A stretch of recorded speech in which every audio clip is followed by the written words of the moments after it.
Assalamualaikum warahmatullahi wabarakatuh. Tepangkeun nami abdi Sabrina Raisa di kelas 10-11. Abdi bade ngadongengkeun asal usul Situ Bagendit.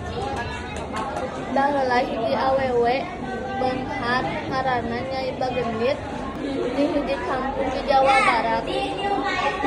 Nyai Bagendit ngarangan halayan rea pakaya anu diwariskeun ti almarhum salakina. Kulantaran kabeungharanna anu diboga, Nyai Bagendit sering sieun ragrag kana kamiskinan. Ieu ngajantenkeun anjeunna janten jalmi anu pelit. Leuwih ti eta, Nyai Bagendit miboga watak anu teu pati ramah ka warga satempat.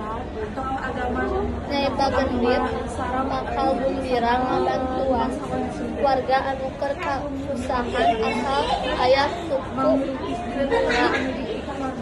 anu katsida luhurna. Lajeng lamun warga teu ngalayar hutang manehanana nikah, Nyai Bagendit bakal nganyatakeun aranjeunna kasar malah ngarampas harta maranehanana sesama. Sawantaran kabiasaan goreng, Nyai Bagendit oge ngajadikeun manehan gendeng dipikanyaan keluarga satempat. Tapi deui anjeunna resep pamer kabeungharan kana warga satempat. Di hiji poe Nyai Bagendit keur susah di pangkaran bari ngitung-ngitung kabeungharan duit jeung emasna. Tambih deui anjeunna jeung datang hiji akina loba leumpang kalayan iteu.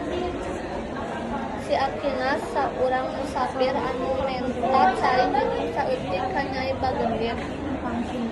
Sanajan kitu, Nyai Bagendit nolak sarta malah kukulutukan ka akina kasar jeung buang anjeunna kaluar.